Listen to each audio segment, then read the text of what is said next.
Hello student, good morning to all of you. Today I study class 9th physics, chapter gravitation. और हम लोग पढ़ रहे हैं एनसीईआरटी एक्सरसाइज सीरीज. आपका चैप्टर खत्म हो गया था, 6 क्वेश्चंस मैंने बताए थे. आज हम लोग करेंगे क्वेश्चन नंबर 7, ठीक है, जो कि है what is the importance of universal of gravitation. What is the importance of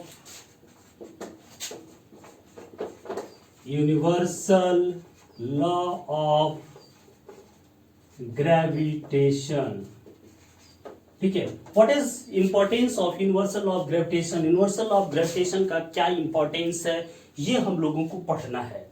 ठीक है, तो बहुत सारे इंपॉर्टेंस है, उसका आप इंपॉर्टेंस लिखेंगे कि क्या क्या इंपॉर्टेंस है. चलिए, सबसे पहला इंपॉर्टेंस मैंने बताया था, ग्रेविटेशन सभी बॉडीज को अपनी तरफ क्या करता है, अट्रैक्ट करता है. ग्रेविटेशन की वजह से ही हम अर्थ पर हैं. ग्रेविटेशन की वजह से हम रुके हुए हैं. अर्थ ऐसे क्या करती है, रोटेट करती है. 12 घंटे में हम लोग क्या होता है, 12 आवर में. देखिए, हम यहां पर अभी थे, ठीक है, तो यहां पर हम अभी हैं इस टाइम. जैसे आपका अभी टाइम क्या हो रहा है, आपका टाइम है 12:15 से, एंड 12:15 हो रहा है, ठीक है. और 12:15 पर हम लोग क्या है कि यहां पर है, यानी 12 टाइम पर हम एकदम ऊपर होते हैं, एकदम मिड पर होते हैं, ठीक है. अब 12 बजे रात को हम कहां पर पहुंच जाएंगे, यहां पर नीचे पहुंच गए. अब सोचिए, अर्थ एक स्फीयर है, आसमान में लटकी हुई है, हम नीचे की तरफ हो गए हैं, फिर भी हम गिरते नहीं है. क्यों नहीं गिर रहे हैं, अर्थ हमको अपने तरफ क्या कर रही है, अट्रैक्ट कर रही है. तो यूनिवर्सल ऑफ ग्रेविटेशन यही चीज तो बताता है, वही इसका क्या है, इंपॉर्टेंस है. ठीक है, तो दिस तो पहले लिखते हैं, दिस लॉ डिस्क्राइब, ठीक है, ये लॉ क्या डिस्क्राइब करता है कि अर्थ जो है सन के चारों तरफ क्या कर रही है, रोटेशन कर रही है. किस प्रकार से रोटेट कर रही है, ये बताया था मैंने कि अर्थ जो होती है, कोई भी प्लैनेट जो होता है, सन के चारों तरफ एक इलिप्टिकल ऑर्बिट पर क्या करता है, रिवॉल्व करता है. कैसे रिवॉल्व करता है कि हमेशा सन जो है उसके फोकस पर रहे. ठीक है, तभी तो सन की लाइट हमको हमेशा मिलती रहती है. अर्थ पर 24 आवर लाइट मिलती है, भले हमारे यहाँ कुछ कम, क्योंकि हम नीचे चले जाते हैं तो लाइट नहीं मिलती है. तो this law describe the motion of planet around the sun. Describe the motion of planet around the sun. ठीक है, this law describe the motion of planet. Planet मैंने इसलिए लिखा, केवल अर्थ नहीं बताया, क्योंकि अर्थ ही तो नहीं रिवॉल्व करता ना, 8 प्लैनेट उसके चारों तरफ क्या करते हैं, रिवॉल्व करते हैं. तो 8 प्लैनेट के बारे में, तो यही इस पूरे यूनिवर्स के रहस्य के बारे में ये यूनिवर्सल लॉ ऑफ ग्रेविटेशन जो होता है वो क्या करता है, बताता है कि इस पूरे यूनिवर्स का क्या रहस्य है.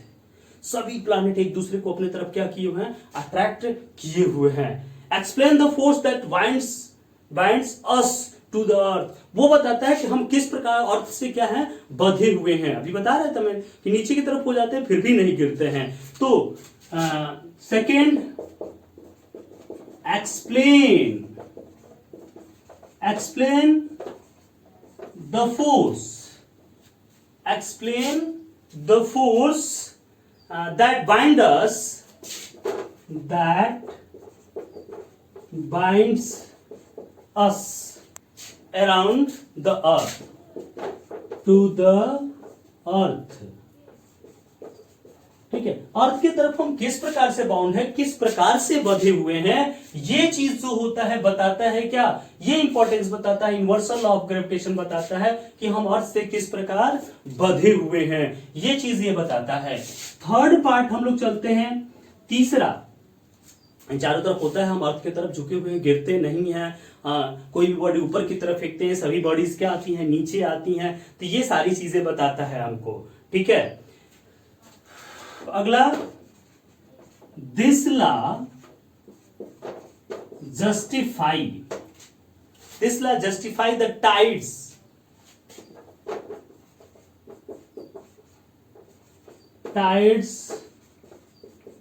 formation of earth due to moon and sun. ठीक है, ये ला हमको बताता है कि किस प्रकार से टाइड्स आते हैं, किस प्रकार से टाइड्स आते हैं। ये लॉ हमको क्या करता है, बताता है कि कैसे टाइड्स जो होते हैं वो क्या करते हैं, प्रोड्यूस होते हैं सी में। ज्वार भाटा आता है सी में ना, पानी ऊपर की तरफ उठता है, फिर नीचे की तरफ आता है, फिर ऊपर की तरफ उठता है, फिर नीचे ऊपर की तरफ जाकर किनारे की तरफ, आप खड़े हैं किनारे की तरफ, समुद्र का पानी आता है, आपको क्या करता है, भिगो देता है। कैसे हुआ, इसी को बोलते हैं टाइड्स। ठीक है, तो ये टाइड्स जो होते हैं वो किस प्रकार से, वो अर्थ और मून और सन के मोशन की वजह से ऐसा होता है।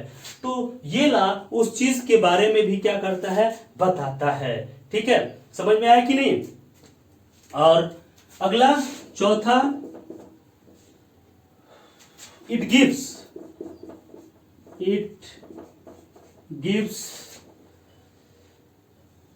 ये हमारे चारों तरफ जो एटमॉस्फेयर है, कि क्या हमारे चारों तरफ जो एटमॉस्फेयर है, कैसे ये एटमॉस्फेयर किस प्रकार का है, वो एटमॉस्फेयर हमको कैसे लाभ देता है। चारों तरफ हम जानते हैं ना कि ये अर्थ है, तो अर्थ के चारों तरफ ही 400 किलोमीटर तक क्या है, एटमॉस्फेयर है, जिसमें से 12 किलोमीटर तक डेंस एटमॉस्फेयर है, जिसमें ऑक्सीजन होता है और क्या होता है, नाइट्रोजन। 98% ये ऑक्सीजन नाइट्रोजन होता है, ये बताया। 78% नाइट्रोजन, 21% ऑक्सीजन, सब लोग जानते हैं। तो ये किस प्रकार से है, तो it gives the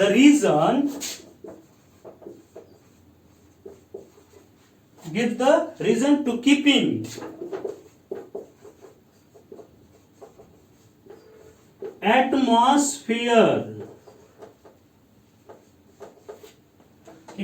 atmosphere to earth।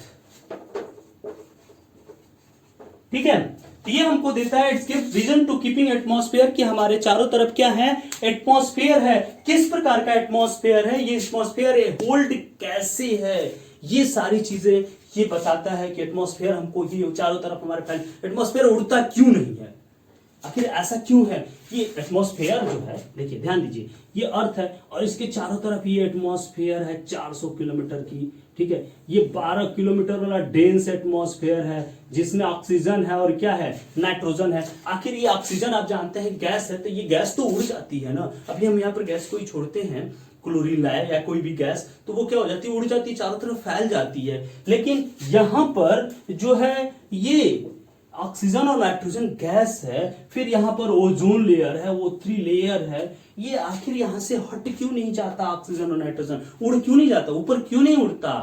ठीक है, क्यों, क्योंकि इसके बीच क्या लगा हुआ है, अट्रैक्शन फोर्स लगा हुआ है, ग्रेविटेशनल फोर्स की वजह से ही आप चारों तरफ क्या है, लेयर बधी हुई एटमॉस्फेयर हमारे चारों तरफ है। तो वो सारी चीजों के बारे में कौन बताता है, इंपॉर्टेंस ऑफ यूनिवर्सल ग्रेविटेशन ला, यही इसका क्या है, इंपॉर्टेंस है। समझ में आया कि नहीं आया। चलिए अगला पार्ट हम देखते हैं, movements of moon around the sun. Movement of moon around the sun. ठीक है, सन के चारों अराउंड द अर्थ ना, सन नहीं, अराउंड द अर्थ। मून जो होता है अर्थ के चारों तरफ रिवॉल्व करता है, उसी थ्योरी पे। ठीक है, उसी थ्योरी पे हम क्या करते हैं, सैटेलाइट छोड़ते हैं। मून क्या है, सैटेलाइट छोड़ते हैं। ठीक है, और उसी थ्योरी पर हम लोग क्या करते हैं, इट हेल्प टू प्रोजेक्ट ए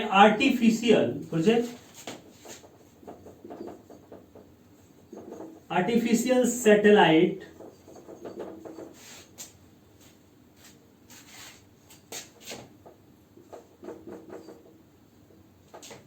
नहीं रहा जी, गर्मी हो रही है।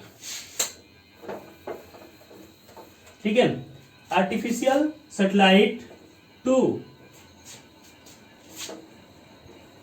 अर्थ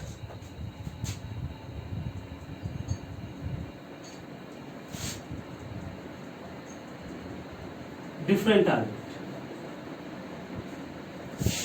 जो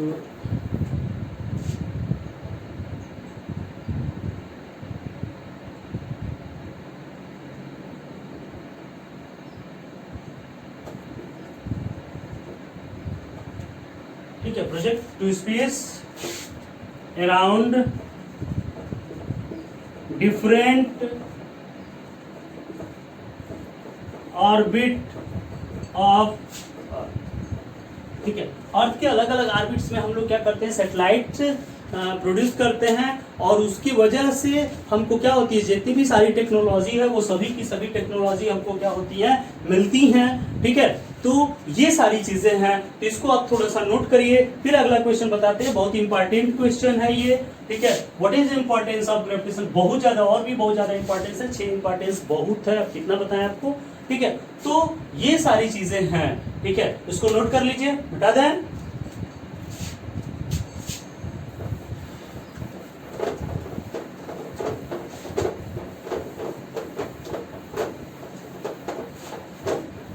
चलिए अगला क्वेश्चन देखते हैं, उसको हम लिख लेते हैं पहले। चलिए अगला क्वेश्चन है जिसको आप लोग आराम से जानते हैं, कुछ नहीं करना है, ठीक है। क्वेश्चन नंबर 8 जो है वो देखिए क्या कर रहा है, what is acceleration of free fall, free fall का एक्सेलरेशन क्या है, what is acceleration of free fall. तो फ्री फॉल जब बॉडी करती है तो बॉडी को फ्री फॉल कर रहा है, तो किसके वजह से भी गिरती है, जी के वजह से गिरती है ना, एक्सेलरेशन ड्यू टू ग्रेविटी की वजह से गिरती है। तो फ्री फॉल जब होता है, फ्री फॉल तो केवल और केवल एक्सेलरेशन ड्यू टू ग्रेविटी की वजह से गिरती, क्यों ही हमारा इस पर फोर्स नहीं लगता, छोड़ दिए, ठीक है, तो छोड़ दिए, तो किस वजह से नीचे गिर रही है, एक्सेलरेशन ड्यू टू ग्रेविटी के थ्रू गिर रही है, तो वो ग्रेविटी की वजह से। तो what is acceleration of free fall, तो acceleration of free fall is acceleration due to gravity, ठीक है, एक्सेलरेशन ड्यू टू ग्रेविटी, और कितनी होती है, G = 9.8 मीटर पर सेकेंड स्क्वायर, ये होता है हमारा एक्सेलरेशन ऑफ क्या, फ्री फॉल, ठीक है। तो ये हमारा क्वेश्चन नंबर 8 था। क्वेश्चन नंबर 9 देखिए, what do we call the gravitational force between the earth and object, earth और ऑब्जेक्ट के बीच जो ग्रेविटेशनल फोर्स लगता है उसे हम क्या कहते हैं, ठीक है। What is we call the gravitational force between the earth and object, earth और ऑब्जेक्ट के बीच जो उसको ग्रेविटेशनल लगता है उसको हम लोग क्या बोलते हैं, ग्रेविटी बोलते हैं, फोर्स ऑफ ग्रेविटी, ठीक है। Gravitational force between the earth and object is called gravity, is called gravity, यानी वेट, वेट बोलते हैं, ठीक है।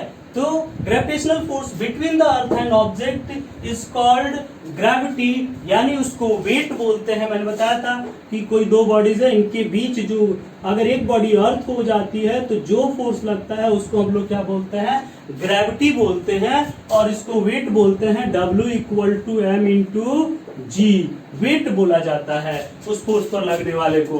तो ये था आपका क्वेश्चन नंबर 9, ठीक है, इसको नोट कर लीजिए, फिर आगे बताएंगे।